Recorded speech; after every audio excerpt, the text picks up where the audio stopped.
ముందు నీ రోగం పోవాలి అంటే ఏం పోవాలట? పాపం పోవాలి. ఇక్కడ కొంచెం జాగ్రత్త.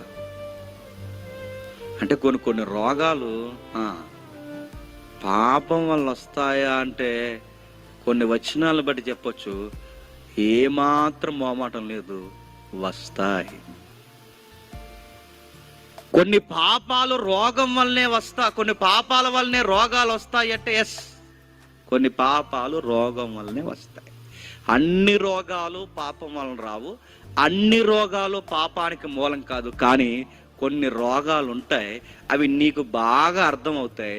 ఆ రోగం మనల్ని వదిలిపోదు. ఎప్పటి వరకు పోదు? నువ్వు ఒప్పుకునే వరకు పోతుంది. ఆ ప్రభురాత్రి సంస్కరణ ఆ జాబితాలో కూడా చెప్తాడు, ఇదిగో మీరు క్రమాన్ని అనుసరించట్లేదు కనుక మీలో అనేకులు రోగులు. అంటే దేవునికి వ్యతిరేకం తిరిగినా రోగాలు వస్తాయి అన్నమాట. మీలో అనేకులు నీరసించిపోతున్నారు, రోగాలు వస్తున్నాయి. ఇంకా చెప్తున్నాడు, నిద్రించుచున్నారు, అంటే చచ్చిపోతారు కూడా.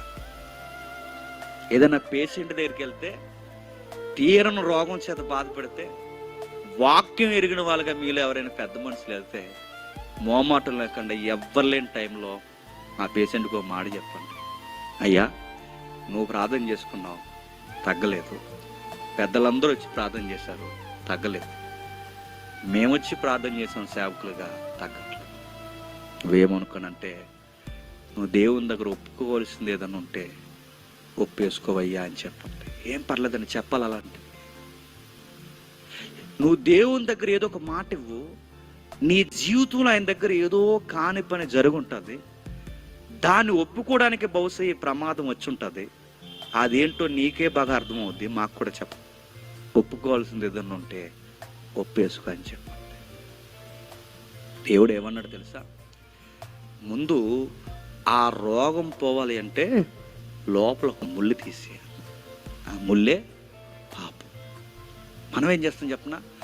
ముళ్ళు తీయకుండా పైన గాయం మీద మందు రాస్తాం. ముళ్ళు తీయకుండా గాయం మీద ఎంత మందు రాసినా తగ్గుతుందండి? అందుకే అది తీసే హక్కు మనకు లేదు కనుక, ఆ అర్హత మనకు లేదు కనుక మొమ్మాటం లేకుండా ఎవ్వరు లేని టైంలో మీరు పెద్ద రకంగా ఆలోచిస్తే అలాంటి కేసులు మీకు ఏమైనా ఎదురైతే వాళ్ళ చెవిలో చెప్పండి, బ్రదర్ నేను ప్రార్థిస్తున్నాను, సంఘం ప్రార్థిస్తుంది, మీరు ఒప్పుకోవాల్సింది ఏదన్నా ఉంటే ఒప్పేసుకోండి అని చెప్పండి.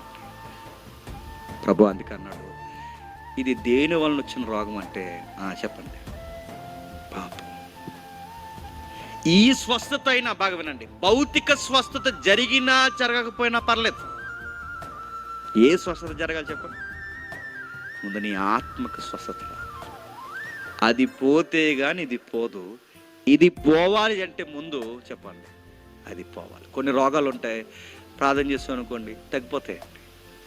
కొన్ని ఇబ్బందులు ఉంటాయి, ప్రార్థన చేస్తాం అనుకోండి పోతాయి. కొన్ని ఉంటాయి అవి బంకలాగా అలా పట్టుకుని ఉంటాయి, అవి మనల్ని మంచం పట్టిస్తాయి, మనల్ని లేవనివ్వు, మనల్ని అలా తోముతూ ఉంటాయి. బహుశా అది ఎంత ప్రార్థన చేసినా ఎంతో ఉపవాసం ఉన్నా పోవట్లేదంటే బహుశా ఏదో పాయింట్ మనం ఒప్పుకోవట్లేదు. ప్రభు దానికి వైద్యం చేశాడు. ఏమో తెలుసా? నీ పాపాలు క్షమించబడ్డాయి, ఇప్పుడులే నువ్వు స్వస్థపడి నీ పరుపెత్తుకుని నువ్వే ఇంటికి వెళ్ళిపో. వారం రోజుల నుంచి లేవలేని పేషెంట్ డాక్టర్ గారి ముందు ఉండి సడన్గా లేచి పరుపెట్టుకుని వెళ్ళిపోతున్నాడు అనుకోండి, డాక్టర్ గారికి ఎలా ఉంటుందండి? నా మాట అర్థమవుతుందో లేదో? ఇంక లేవలేడు అనుకున్న పేషెంట్ పరుపు భుజాల మీద వేసుకుని వెళ్ళిపోతున్నాడు అనుకోండి, ఎలా ఉంటుంది? వెంటనే హాస్పిటల్ మూసేస్తారు సాయంత్రానికి. కంగారు వచ్చేదండి. కానీ యేసుప్రభు వారు కంగారు పడే డాక్టర్ కాదు, ఎందుకంటే ఆయన ఆత్మలకు వైద్యుడు కనుక ఆయనకు తెలుసు. ఆయన ఏమన్నా తెలుసా? ఆయనకి ఆశ్చర్యం కాదు, చూసిన వాళ్ళందరికీ చెప్పండి ఆశ్చర్యం. కిందికి అంటున్నాడు, ఆ చూసిన ప్రజలు అంటున్నారు, ముగించుకుందాం, ఏమంటున్నారంటే తక్షణమే వాడు లేచి పరుపెత్తుకుని వారందరి ఎదుట నడిచిపోయిన కనుక వారందరూ విభ్రాంతి నొంది మనం ఇలాంటి కార్యము ఎన్నడూను చూడలేదని చెప్పుకొనుచు దేవుణ్ణి మహిమపరచారు. చూసారా? దేవుని కార్యాలు ఎలా ఉంటాయంటే ఎప్పటికీ ఎవ్వరూ చేయలేని కార్యాలు ఆయన చేస్తాడు.